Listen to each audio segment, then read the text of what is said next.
The Agenda with Steve Paikin is made possible through generous philanthropic contributions from viewers like you. Thank you for supporting TVO's journalism. Tonight, 3 former political speechwriters on what makes for a good political speech. Then the winner of the 2025 Lionel Gelber Prize on his superb book about the Soviet Union's quest for global power. That's ahead on the agenda.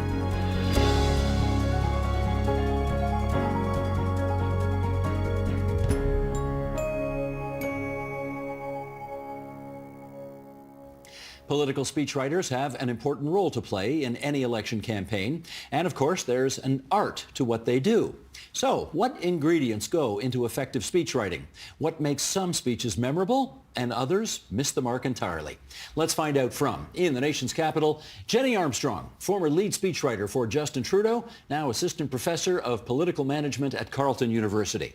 And with us here in studio, Michael Taube, former speechwriter for Stephen Harper and a columnist now for the National Post, Troy Media, and Looney Politics.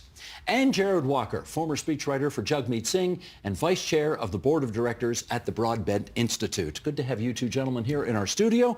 Jenny, thanks for being there on the line from the nation's capital, and let's get into it right away. In your view, Jenny, what are the most important ingredients that go into a great and memorable speech? Well, actually, I think it was Ted Sorensen, who was JFK's speechwriter, who summarized it perfectly. He said there are 4 key ingredients to a good political speech: clarity, charity, brevity, and levity. And listen, there are some times when you can't apply all 4.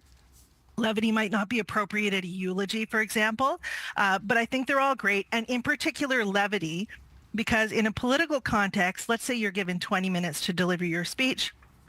Nobody's upset if you cut it off at 17 minutes. Conversely, though, if you go 45 minutes long, people are starting to wiggle in their seats and they've got an eye on the exit. So I think brevity is an important one. An overarching thing to keep in mind, though, is that it's really important that the message that you're delivering is meaningful for the audience. So that means that the tone and the language that you use is suitable for the people that you're speaking to. Now, clarity, charity, brevity, and levity are great advice when you're Ted Sorensen and you're writing for John Fitzgerald Kennedy. Michael, yes.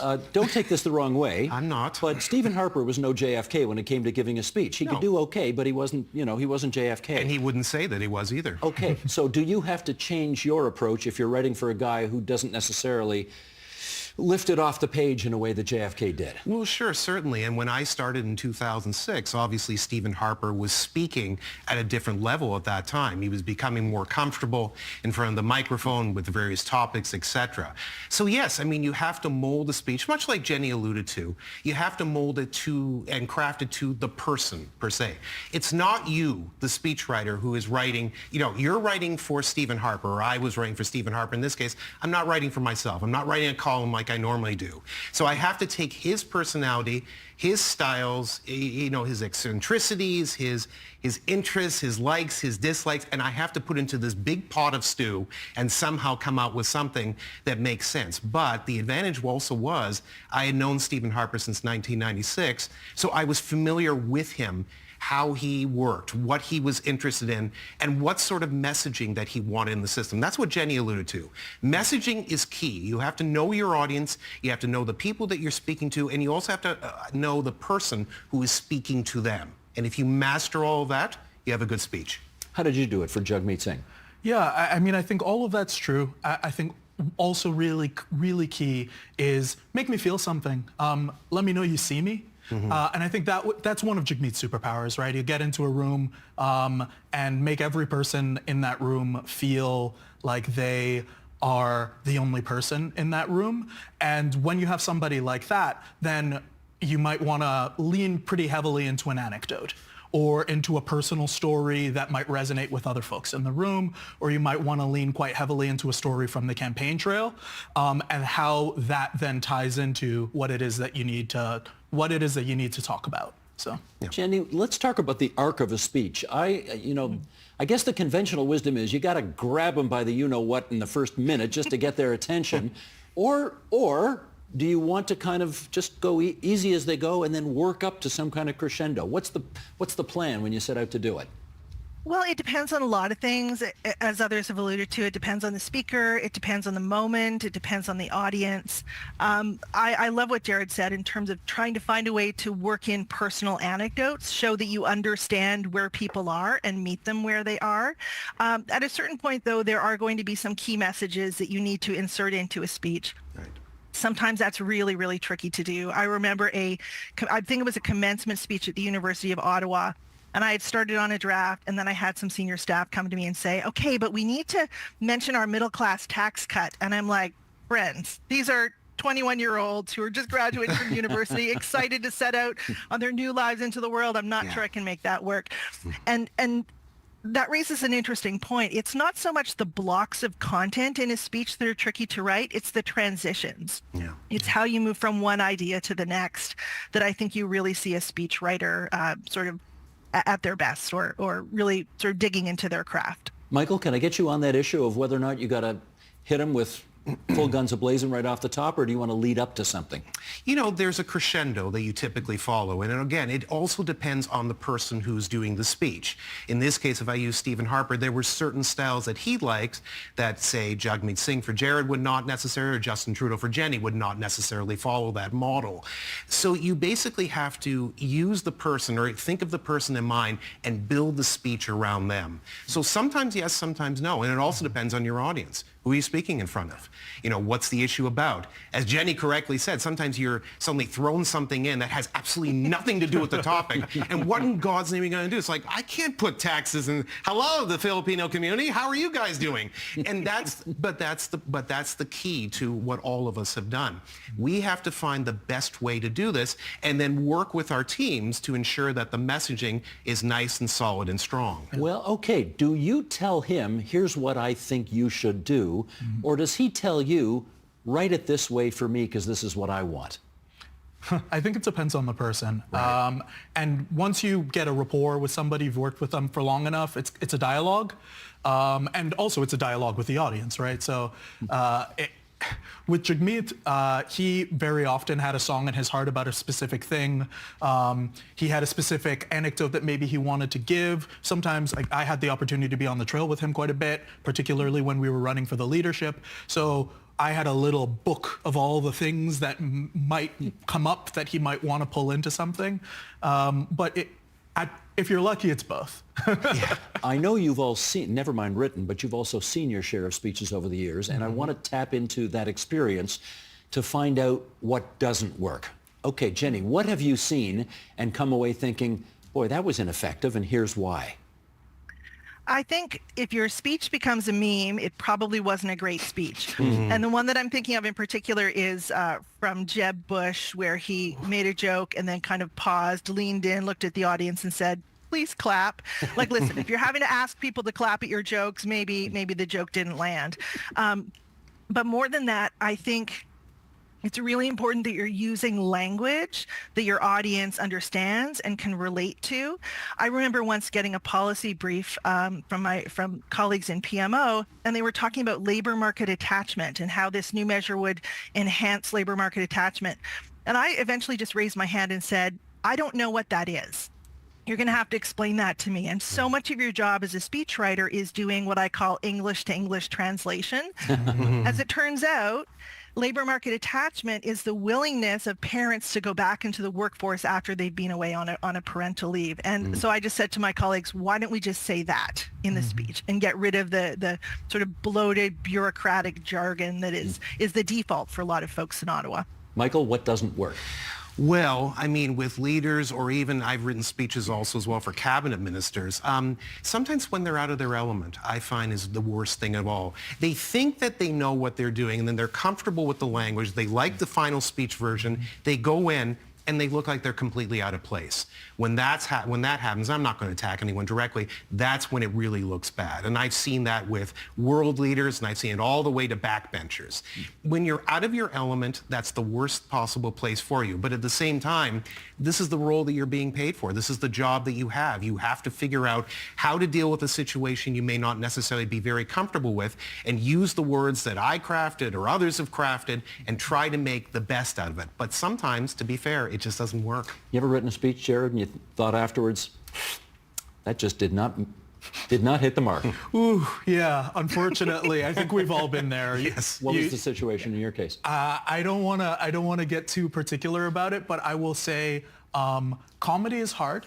Oh, yeah. And then on top of that, what you think is funny versus what what the person giving the speech thinks is funny is an extra barrier. And then if you're doing joke construction and they take the speech back and move things around, then you get into a whole situation that it's not ideal. So I'm blue skying here, but I can imagine you went to whoever it was. Yeah. Maybe you want to tell me, maybe you don't, and said, "This is a great line. This is going to kill." Mm-hmm. And they used it, and it didn't. It was a great line. I think it was going to kill. And then the punchline and the setup were replaced. Yeah. And the By joke the speaker? By the speaker, and the joke fell flat. So sometimes when people are nervous, they want to go back to their comfort zone. And then there's the issue of sometimes you have to ask someone, please trust me on this. And if they want to go with you on the journey, then maybe you get the result that you're looking for, but sometimes they don't. You got to tell us who it was. I really can't. They're still working, and I couldn't possibly. Plus, I love them a lot. We know where the bodies are buried, Steve. Yeah, We don't okay. reveal it. Okay. Jenny, can you give us an example of where you wrote something for Justin Trudeau and it just didn't land? Oh my gosh, I was really hoping that this would just be buried in the annals of Hansard, never to come back and haunt me again, but amongst friends, I will share. One of my favorite speeches that I ever wrote, I think we're going to show a clip from it in a minute, is from an introduction that Prime Minister Trudeau did of President Barack Obama in the House of Commons. And I regret to say that introduction included not only the word bromance, but also the word due diplomacy. And I really wish it didn't, because that was not good. Yeah. Due diplomacy. Yeah, Okay, yeah. Sheldon, I know, this is a little out of order, but since Jenny has brought this up, can we go to, this is the second clip on page 2. Okay, so this is Justin Trudeau introducing the then President of the United States, Barack Obama, 2016, House of Commons. Bring on the bromance. Roll it if you would. It's not in the clip, thank goodness. When I consider President Obama's time in office, history books will record the signature policies. What I will remember, what I hope we all will remember, are the lessons you taught us, not by executive order, but by example. That we are accountable.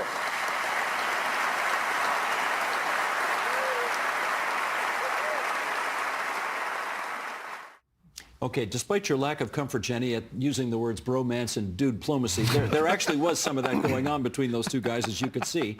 But, okay, setting those two things aside, what did you actually like about that speech? Well, I think what I liked about it when I wrote it was some of the rhetorical parallel structure, right? So executive order, example. Like there was a little bit of wordplay in there that I liked. But I think when I go back and look at that speech now, frankly, I find it really poignant. You know, the rest of the quote goes on to say, the Prime Minister goes on to say things like, you know, we're stronger together than we are apart. We're more alike than we are different. Those words in particular in the context of contemporary Canadian-American politics, I think are quite something. And frankly, I think there was a time when the American president was quite reserved in the use of executive orders. It wasn't an everyday occurrence, but I noted last Friday, President Trump issued one, as he does just about every day, called the Make America's Showers Great Again, right? So it just goes to show how much things have changed. That speech is only 9 years old, but it really does feel like it was a lifetime ago. That was a moment in the Oval Office where the president had decided that Joe Biden's regulations to reduce the water pressure on showers was unacceptable in Mr. Trump's America, and therefore they've made showers great again by allowing high-pressure showers to be out there. That's right. Okay, whatever. Hey, we weren't part of it. Okay, Michael, to you. 2006, Stephen Harper's giving a speech about Brian Mulroney. The former Prime Minister, Mr. Mulroney, has been chosen at that time as the greenest Prime Minister at an awards dinner. And Okay, this is an interesting assignment for you because we know that the two of them don't necessarily love each other. In fact, we could go further than that to say there was a certain antipathy between the two of them. At times, yes. Yep. And yet you got to have words coming out of Stephen Harper's mouth that are lauding Brian Mulroney. Right. What happened? Well, the advantage here is these are the two prime ministers I know best and always knew best. And because I knew them and I understood them, I knew how far certain things could go and how much I would have to pull back on other things. It's funny Jared mentioned it. I tried humor actually in the early drafts of this because a lot of people don't know that I held the pen for some of the early drafts on this. We tried some humor. It wasn't, to be fair, Harper's forte. Stephen has never particularly liked humor unless he's the one who's actually interjecting it, and that's perfectly fine. There's nothing wrong with that. So we eventually made it more serious as time went along. But what I always liked about the speech in particular, which I've always regarded as a team effort, it's not just me, there's many others. I mean, when I write my column, that's me. Everything else is a team effort. I like the fact that I was able to put two men that I knew, that I liked, that I've spoken with, that was on a first name basis with. You know, Mr. Mulroney has obviously passed away and he's missed. But I was able to put all these things together I knew about these men for decades and build something that I was quite proud of. Here we are from almost a decade ago, Stephen Harper on Brian Mulroney. Roll it if you would, Sheldon. Not a soul in this room would have predicted that all these years later, Mr. Mulroney would be honored by the environmental movement, at a head table with Sheila Copps, and introduced by a former lieutenant of the Reform Party. Now, okay, the humor worked very well there, don't you think? In part, that's mine. That's actually one of the things that did stuck around. Yes, I thought it did actually work quite well. And again, it's interesting as time goes along, not to go too much inside baseball, Harper has enjoyed using humor much more now than he did before. And I always think of Bob Dole, who was held back in 1996 from really being the true person that he was. He would still have lost to Bill Clinton in that presidential election, but if that had actually shown up, who knows, the results might have been tighter. And he eventually wrote a book about wit and humor, sort of the history of it many years later. It's funny, Stephen Harper actually has a very good sense of humor. He does use it from time to time, but there was always a discomfort, at least back then. I think now, almost 20 years later, it's helped, and I'd like to think or hope that maybe speeches like that gave him a little bit of more confidence that, you know, I'm going to put my own character into it even more. Apropos of that, I remember at Jim Flaherty's funeral, Stephen Harper had a great line, which was, everybody loves Jim Flaherty. Me, I can't even get my friends to like me. That's right. Now, who wrote that one? I don't know. That was a good line. They were on, but he was being honest, and he liked it because he would only allow things in that he was comfortable with, and he was happy to say that. And it shows, you know, sometimes honesty is the best policy, as they say, and I think it worked there. 2018 NDP convention, Jagmeet Singh is up there with a victory speech or the keynote speech rather, and okay, do you want to give us a little of the background before we see a clip of that speech? Yeah, so this is Jagmeet's first convention, first speech to the faithful as the leader, not as the newly minted leader, but as the leader. And I chose this particular segment of the speech because it tees up something that we actually got done in this last government. So for me personally, it's a bit of a full circle moment where Jagmeet talks about some of the things that are priorities for him. He tells an anecdote that he was dying to put in a very specific way, and all these years later, I dug it up from the archives and I was like, oh, wow, we managed to pull that off with 25 MPs. Look at us go. Let's find out what you're talking about. Sheldon, if you would, let's roll it. I ask you to ask any health professional you know, and I'm sure they'll tell you that people live longer, healthier, better lives when they have good teeth. So why aren't we looking beyond expanding to pharmacare and look to including dental care as a part of our universal healthcare system? And then further on to eye care. Together with true universal healthcare, we are all healthier, we are all stronger, and a more vibrant society, my friends. Okay, clearly that rocked the room and it set the NDP on a path which, and I give you to the extent that you want credit, the NDP managed to get the previous government to bring that in, and we have dental care now, or the beginnings of a dental care program in this country. It's interesting how he was on stage, no lectern, big empty stage, and just him. Yes. Obviously a clear choice. Why? I think with many people, at its best, when you strip it away, a speech is a conversation, right? And Jagmeet is at his best in interpersonal moments, like really quite micro moments. You put him in a room with 5 people, he gets to take as long as he likes with every individual person, and get to hear their story and then get to reflect back to them that they're important. So a physical barrier like a lectern kind of removes even the feeling for him and the audience that they're connected to one another, and he just doesn't like them. So we got rid of the lectern, we gave him a handheld, and he kind of roamed, and it works for him. Was he reading off a teleprompter? He was in part reading off a teleprompter, and then every once in a while, we just give him space to riff on appropriate subject because he was gonna do it anyway. Got it. Okay. Michael, you used an expression a few moments ago, and I you hear this all the time, but I'm not sure everybody knows what it means. I held the pen on that speech. Right. What does that mean? That basically means that I'm the person where everything is going through. I'm the filter. So in other words, I'm the person writing it. If you have issues, you go through me. If you have rewrites, you go through me. If you want to be yelled at, it's going to be me who's going to be a part of it. Holding the pen means you are the one in control of the situation. I think the two of you might agree with that. I think that's fair. And it means that basically everything centers around you. It doesn't mean you're the most important person in the room, but you're the one controlling the words. And you are the one who hands the speech to the leader. Yes, exactly, and goes through many rewrites, sadly. In which case, that raises another issue, and Jenny, I'll get to you on this one. Sure. We have this... I guess it's probably because of Teddy Sorensen writing for JFK. We assume that, this one person locks himself up in a room and just, cranks the thing out. But how much of speech writing today is by one inspired individual as opposed to by a committee? I'm going to go down a limb and say it is almost never, if not never, one individual. And you're absolutely right, Steve. We do have this kind of romantic notion. And listen, I understand it. I had a beautiful office in Center Block. I could spin in my chair and see the Peace Tower. But the reality was, most of the time, that was behind me out the window. I was heads down working.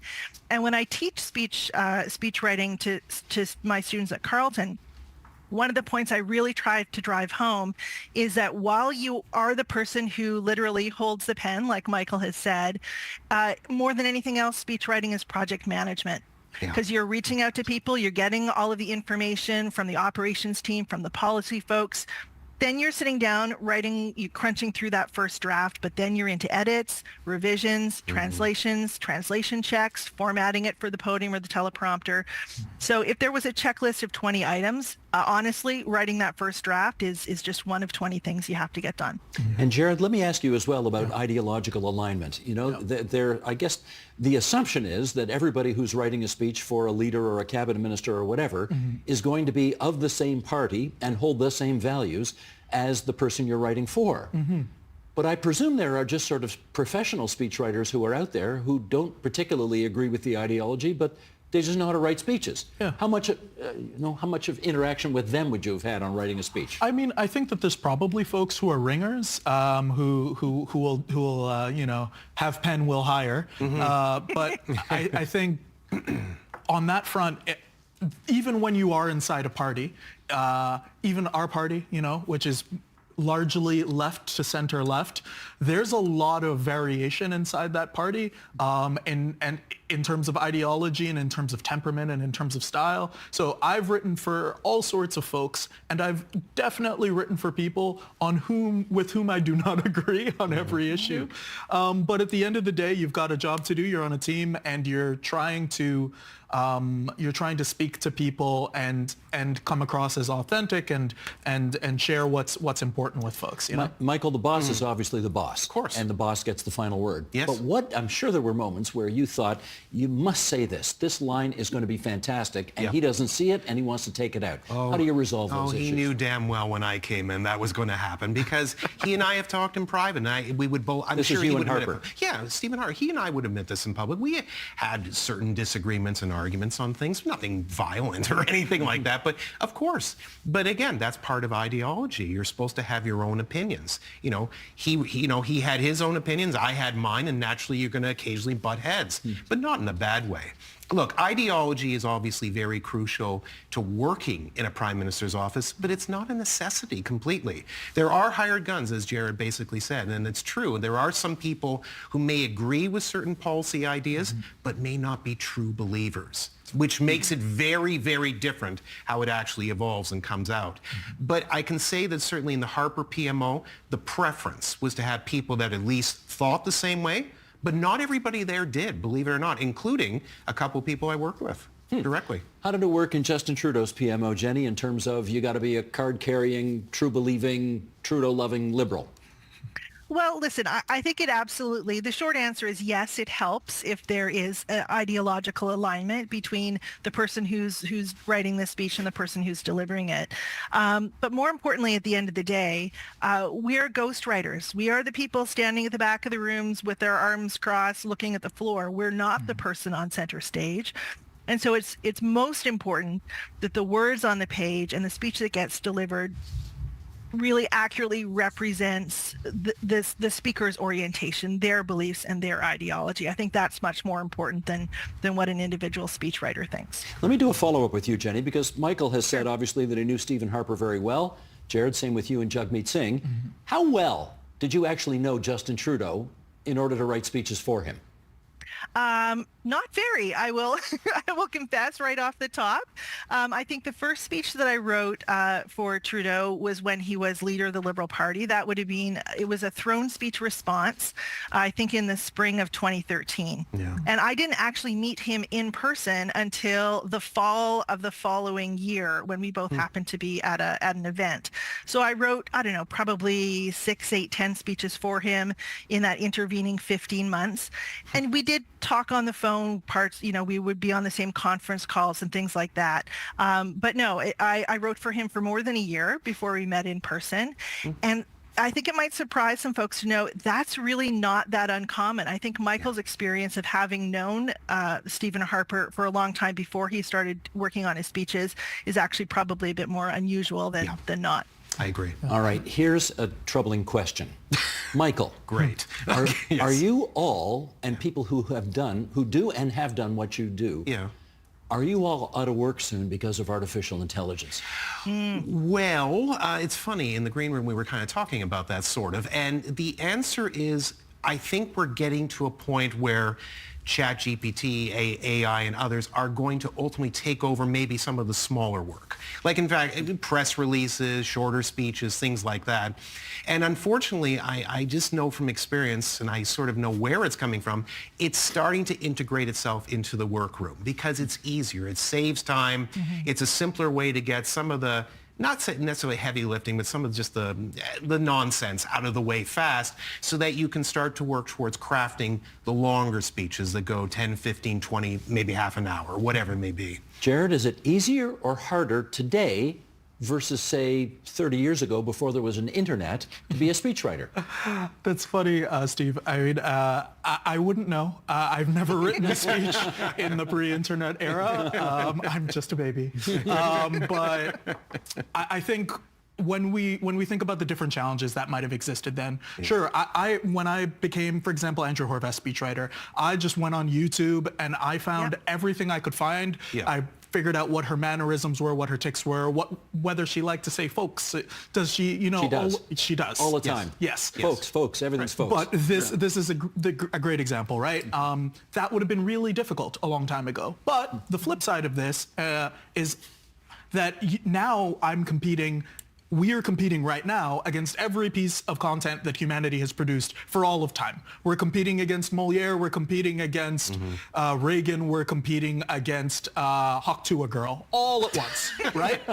I hope we're not competing against that. But it's a difficult place to be in, right? So you get the ease on one hand, but you do get the trade-off of how do you possibly get somebody's attention when they have everything ever at their disposal. I don't know what's more disturbing, the fact that you mentioned her on this program or the fact that I know who you're referring to. I'm not sure. Anyway. Let's a couple of minutes left here. Let's do two more things here. Michael, it's election night. Yeah. Your leader's about to go out there, and he's either going to give the "we won again," right, or he's going to give the "we lost." Yep. Do you only have 2 versions of the speech on election night? No, although I didn't do it, no, good Lord, you have more than that. More than 2. You have various options. Now, again, it's based on the comfort of the leader as well, but generally you have way more than 2. So you would have majority, minority, working coalition. Do I resign that evening because it was a poor showing or whatever? You have a whole variety of things on hand because, yes, there have been obviously speeches made where you have to scrape it all together at the last minute and you have a big kerfuffle that looks terrible. And it does happen, and it's not a right-left thing. It just happens. Mm-hmm. But generally speaking, you try to make sure that every single possibility is covered. And by doing so, you'd have at least, 4, 5, 6, maybe more speeches on hand just in case. Jenny, were you responsible for writing some election night speeches for Justin Trudeau? Well, I was responsible for writing some drafts. I think the speechwriters in the 2015 War Room, I think they kind of humored us and said, sure, you can write these speeches. And then ultimately it was written by different folks at a different level. But to Michael's point, we did have I have a memory that we had 5. I can only remember the content of 4, though. We had majority win, minority win. We had a concession speech. And we had it's 2:30 in the morning and it's late and we don't know how this is going to land. Right. We'll talk again in a couple of hours. But definitely never just the 2. Gotcha. Jared, the greatest political speech you ever saw, not necessarily that you wrote, but that you've ever seen? I'm going to definitely say in 2008, I started my career as a baby organizer for Barack Obama. And his stump speech in that election, there's a little vignette where he talks about being fired up, ready to go. If you're out there, please Google fired up, ready to go Obama. It's worth the time. It's definitely my favorite thing. I've seen 100 versions of this stump, and every time still gets me. Michael. There's a lot of good current ones, but I go older because you said anything, and I see stuff on tape as well. Winston Churchill, June of 1940, his speech in the House of Commons, we shall fight in the fields. That is, to me, one of the greatest masterpieces written, not because it was a conservative like me, it was the way it was done, and basically the cadence that he actually said it. It's a magnificent speech. If people haven't seen it, and shame on you, go take a look for it. It's wonderful. Jenny. My favorite is actually a Ronald Reagan speech from 1984. It's called The Boys of Point Duoc. It's difficult for me to even talk about this speech without getting choked up. It's the speech that he delivered in France on the 40th anniversary of D-Day. And interestingly enough, to circle back to an earlier point, it was written by Peggy Noonan, who had worked in the White House for 3 months, but had not yet met the president when she wrote what I think was one of the best speeches of the 20th century. Well, of course, you're all wrong. The correct answer is Ted Sorensen, JFK, inaugural 1961, Ask Not, and the rest of it. It's a good one, too. What do you mean it's a good one, too? It's kind of there, Steve, kind of. I want to thank Jenny Armstrong, Michael Taube, and Jared Walker for coming on the program tonight and sharing your views of speechwriting, which are getting quite a workout these days during this election campaign. Thanks so much, everybody. Thank you. Steve. Thank you.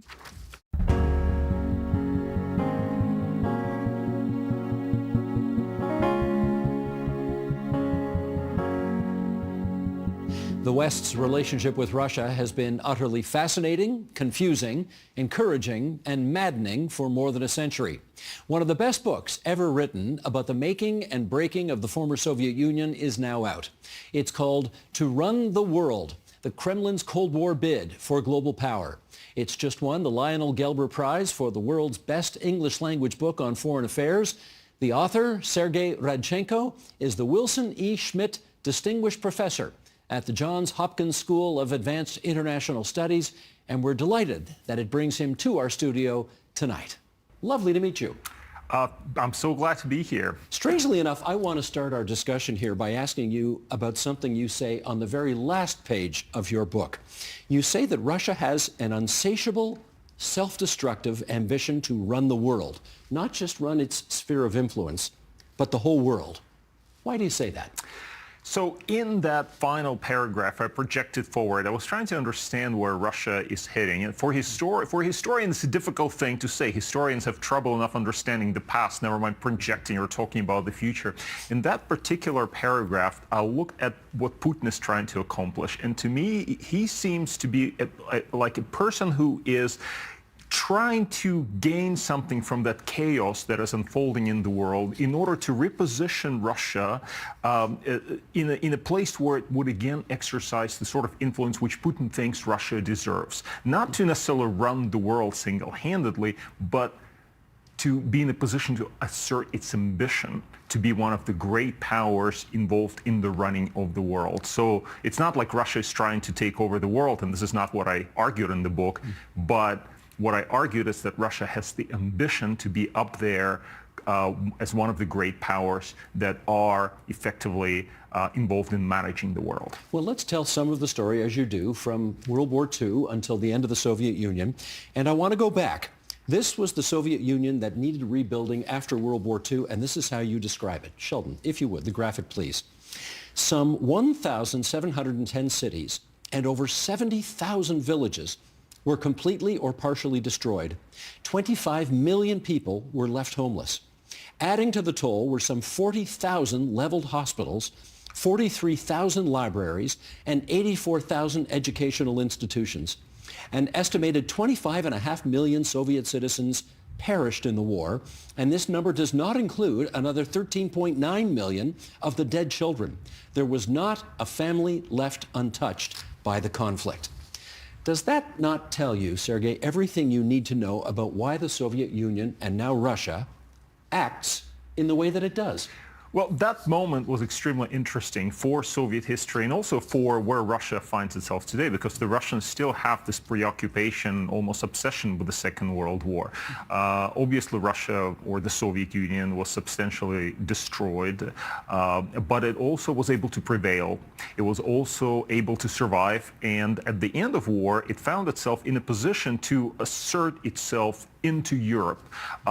Soviet post-war planners were thinking that the Soviet Union deserved a sphere of influence because, well, they shed blood for it. They defeated Nazi Germany, so who's there to stop them? And they were thinking in terms of extending far into Europe. They were hoping that the United States would actually welcome that ambition, and that was, of course, the basis for the Yalta Agreement. At least that's how Stalin envisioned that. It didn't quite work out that way, but I think today the Russians still look back at that period. Certainly Putin still looks back at that period and says, well, we did so much for Europe, we did so much for the world, and now our contribution is being somehow ignored or not acknowledged enough. Why is this happening, etc. So they do still connect their legitimacy discourse today, the legitimacy discourse of the Russian state, to the Soviet victory in the Second World War. If you go to Yalta and if you look at the facts, was in fact Soviet Union on a par with the United States as a world superpower at that time?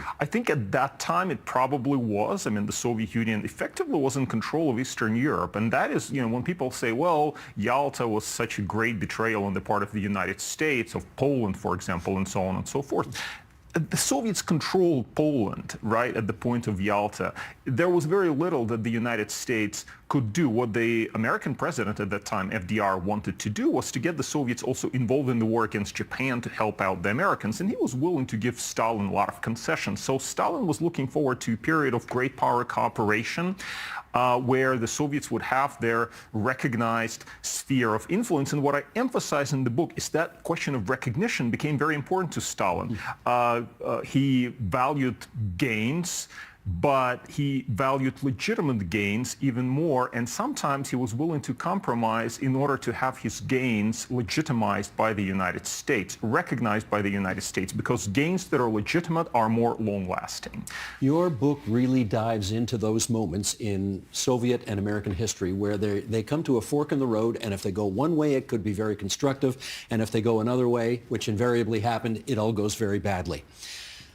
Okay, we have this great power rivalry, so let me ask, did the West have any choice but to acknowledge that the Soviet Union was going to have its way with Eastern Europe after World War II? I know you just touched on Poland, but what about all of Eastern Europe? Well, that was the question. I mean, the United States emerged from the Second World War as also a superpower. Not only that, the United States had nuclear weapons, which is something the Soviet Union did not have. President Truman in 1945 was thinking that he would be able to have his way 85% of the time in any negotiation with the Soviets, right? And when Stalin was faced with this reality, he thought, well, how are we supposed to respond to that? If we give any concessions to the Americans, they will think that we are giving concessions, we're conceding under pressure, and they will present even more demands to us. So Stalin's response to that was to apply pressure in his turn, and that pressure and counter-pressure is how we ended up in the Cold War. But I don't know if it could have been different, because if you are an American leader, American president, and you're looking at the Soviet Union that may actually have global expansionist ambitions, what is a better position for you to take other than contain that threat? I know it's hard to say, and I know you examine many different options, but what would you say was the actual beginning of the Cold War? So the beginning of the Cold War is very difficult to date, precisely because it was not like a moment where you turn the light off and now we're in the Cold War. It was a slide, and we're not certain that we are in the Cold War until we properly were in the Cold War. It took several events, developments from approximately the summer of 1945, so the end of the Second World War. You've got Potsdam, you already have some clashes at Potsdam, you have the London Conference of Foreign Ministers in September of 1945, when things really get stuck. Then you continue through 1946, and you have George Kennan's long telegram, for example, or Churchill's Fulton speech, and those were important turning points. The Iron Curtain speech. That's the Iron Curtain speech, and you have sort of important events. I don't know when things really become inevitable. You could say that it was inevitable from the start, simply because the Americans and the Soviets had a very different vision of the world. Stalin thought in terms of spheres of influence, and he thought that the Americans would keep away from his sphere, and the Americans were not thinking in those terms. Truman thought in terms of an open world, open door policy, and he worried about the Soviets trying to take over Bulgaria and Romania and control their governments, for example. And, Stalin was thinking, why are you worried about Bulgaria and Romania? They're next to us. Look where Bulgaria and Romania are, and where the United States. That's a different vision altogether, right? So there was a clash of visions between the Americans and the Soviets at that point, which I think you could argue made the Cold War inevitable. As we show a picture of Nikita Khrushchev and John F. Kennedy shaking hands at the Vienna summit in June of 1961, we know that a little more than a year later, the world will almost come to nuclear war. Through your research, what more did you learn about how close we came to blowing everything up at that point? So I had a remarkable time doing research on the Cuban Missile Crisis. You would think that everything has been said about the Cuban Missile Crisis and there's nothing to uncover. Turns out there's a lot of stuff that we still do not know. And one of the things that I was able to get access to were Soviet documents written by the Ministry of Defense in the aftermath of the Cuban Missile Crisis, where they assessed how it went from the perspective of the Soviet military. And it's crazy that the Russian Ministry of Defense declassified these documents in the spring of 2022. So just after they invaded Ukraine, presumably, they thought, okay, let's see what else we can do. And they decided to declassify documents on the Cuban Missile Crisis. But anyway, there's a lot of interesting detail. Some of that is in the book about how they bungled up the whole operation. I mean, it's remarkable that they pulled it off even. It was logistically so crazy. The first time the Soviets deployed this sort of weapons so far outside of their borders, right? The way that they were trying to then construct those bases, the way that they were trying to hide the missiles under palm trees, which was totally absurd, right? You could not do that. All of that is in the documents. They went to Cuba not even knowing what the electrical current was, and so they couldn't get their machines to work there because the electrical current did not work. So a lot of interesting new stuff. But what I found most interesting and remarkable in the documents was just how afraid Khrushchev personally was of a nuclear war. And you could see that after Fidel Castro suggested to him that perhaps they should carry out a preemptive nuclear strike against the United States. They had missiles there in Cuba. And Khrushchev just went ballistic. No pun intended. No pun intended, that's right. He just thought, how crazy is this guy Fidel Castro, who is... He clearly does not understand what nuclear war means, and so later he would just fume. And we have this remarkable rants by Khrushchev that were taken down by his note keepers or whoever, staff that worked around Khrushchev. He would have this long rants about how crazy Fidel Castro was and what is he doing? Is he not aware of the dangers of nuclear war, which are then, which show why he ultimately decided to back down. So I think that is, interesting. I mean, we knew that he was worried about nuclear war. Of course we knew, but we did not know just how much he was worried in October 1962. One of the things that your book also touches on is the notion that even though the Soviet Union and China were both communist countries during this time, they did not get along very well at all. And this leads to, Sheldon, next picture if we could please, the world-famous 1972 visit by then U.S. President Richard Nixon with Zhou Enlai, the Chinese premier. The feeling of not being respected enough by the United States persisted, as you've told us, in the Soviet Union. And Richard Nixon and Zhou Enlai make this toast saying, we hold the future of the world in our hands. And Brezhnev is infuriated by this.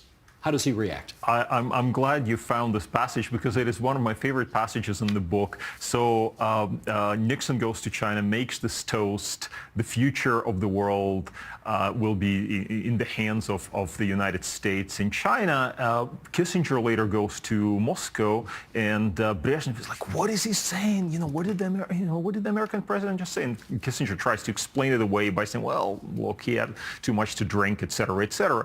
But of course, from the Soviet perspective, that's infuriating because they want to be recognized as a co-equal superpower. Not the Chinese. Look at the Soviet Union. Look where China is. Look where the Soviet Union is. Of course, the Soviet Union is much more important. Then in 1973, Brezhnev travels to the United States and he has a dinner. He goes to San Clemente in California, has a dinner with Nixon there, and Nixon makes a toast, which is not reflected in the American documents because only the Soviet interpreter was present, so we just have the Russian side of that. He makes a toast. He says, actually, the future of the world will be decided, or it's in the hands of the United States and the Soviet Union. And Brezhnev is just so happy about this little memorandum with a classification top secret is sent around to the Politburo saying, look, what the Americans are finally recognizing that we are also holding the future of the world together with them. This is so important. Well, we have a picture actually of those two men toasting. This is not in San Clemente, but this is at the White House in Washington, June 1973. Richard Nixon on the right, Leonid Brezhnev on the left. And I'm going to ask you, Sergey, another one of those what-if questions, okay? Shortly thereafter, Nixon gets embroiled in Watergate and he has to resign. Brezhnev gets very sick and he's kind of reflective of the sclerotic nature of the Soviet Union. What if neither of those two things had happened? What if Brezhnev didn't get sick? What if Nixon didn't get taken down by Watergate?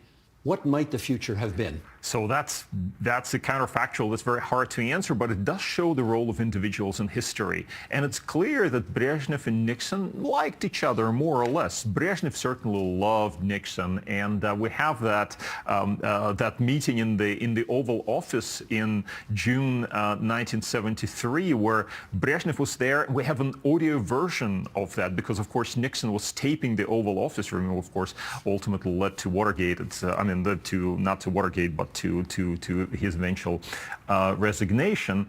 And you could hear that, you could just hear the recording, which I have heard in the original, and you can see just how much Brezhnev was so eager to make Nixon love him. He was just really flattering Nixon. It was just hilarious. He hugged and kissed him. He loved it. He loved Nixon.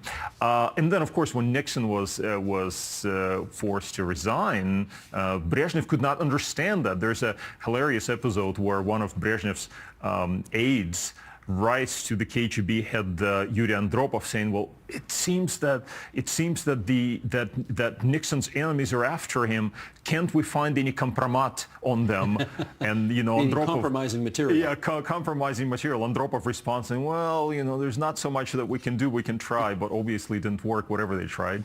So Nixon resigns, and Brezhnev, I think, is heartbroken by that, and he feels that he could take this relationship somewhere. But then his health declines as well as I recount in the book after 74, and he becomes more of a figurehead, and the bureaucracy takes over more or less and steers Soviet foreign policy in a more conservative direction, away from this kind of engagement, friendly engagement with the United States, I think. So it's hard to say. Of course, there were systemic factors, and the key systemic factor is that these are two superpowers, and they have a strategic competition. So if you have two guys who like each other, can they stop the strategic competition, or does it just happen by itself, no matter who's at the helm? I don't know how to answer this question, but I think it was an interesting turning point.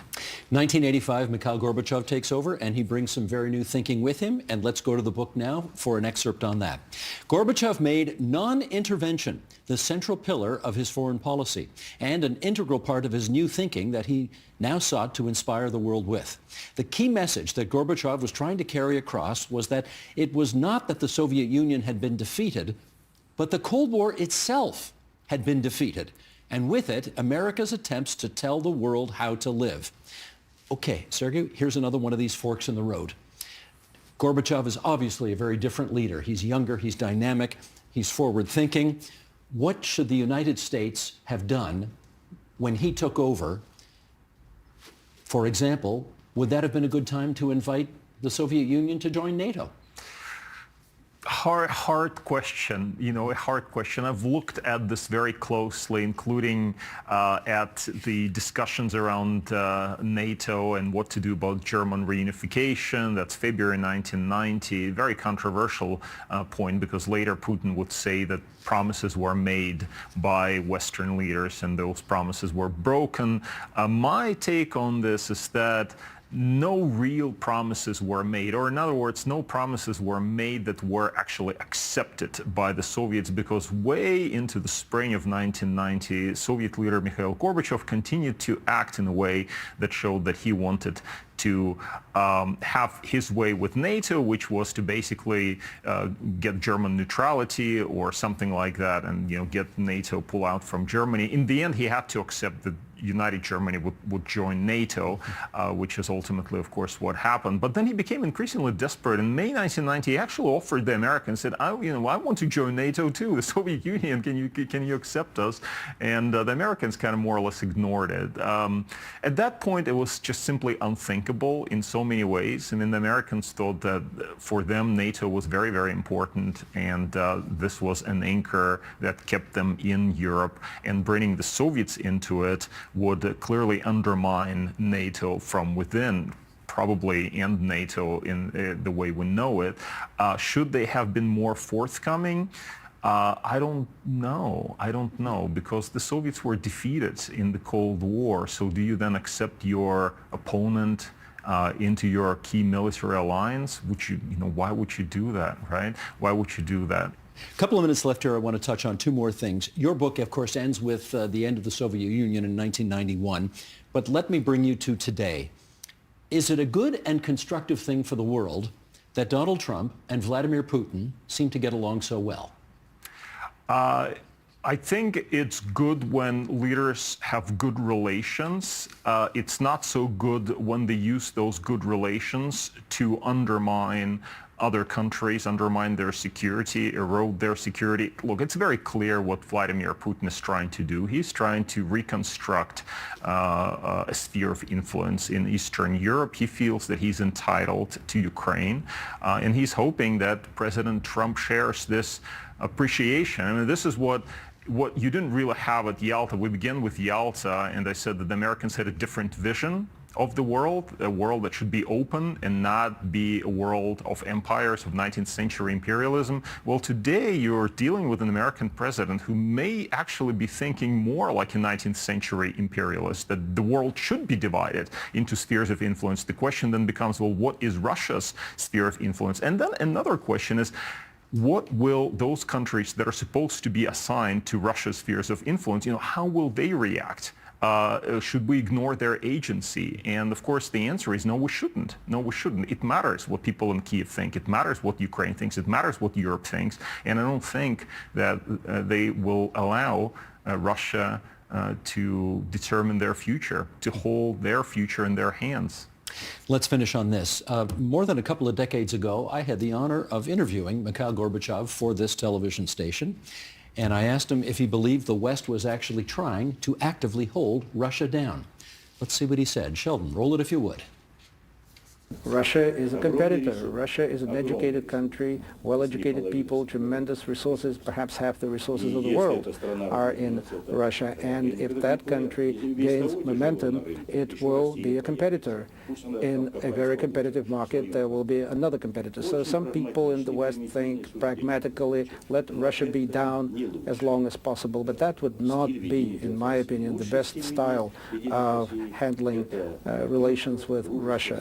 The best style is partnership, alliance, and friendship. A calm Russia, a stable Russia, a successfully developing democratic Russia is a lot better than an unstable Russia. In which case, in spite of everything you just said, should we be cheering on a closer relationship between the United States and Russia?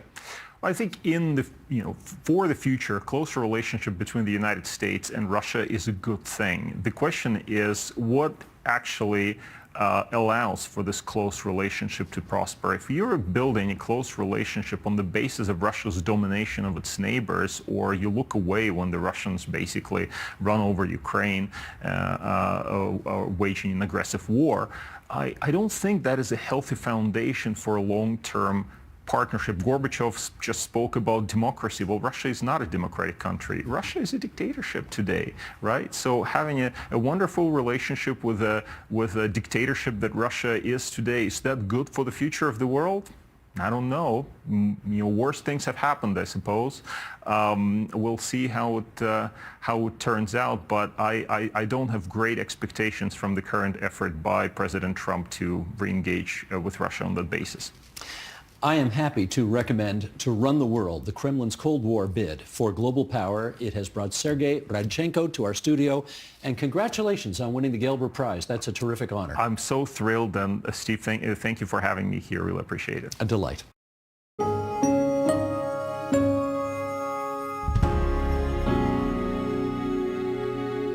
And that is the agenda for Wednesday, April 16th, 2025. Tomorrow, the agenda will be preempted for the Federal English Language Leaders Debate, which you can watch here on TVO from 7 to 9 p.m. or on our live stream at TVO.org or our TVO Today YouTube channel. I'm Steve Paikin. Thanks for watching TVO, for joining us online at TVO.org, and we'll see you back here tomorrow at 7 p.m. for the Election Leaders Debate.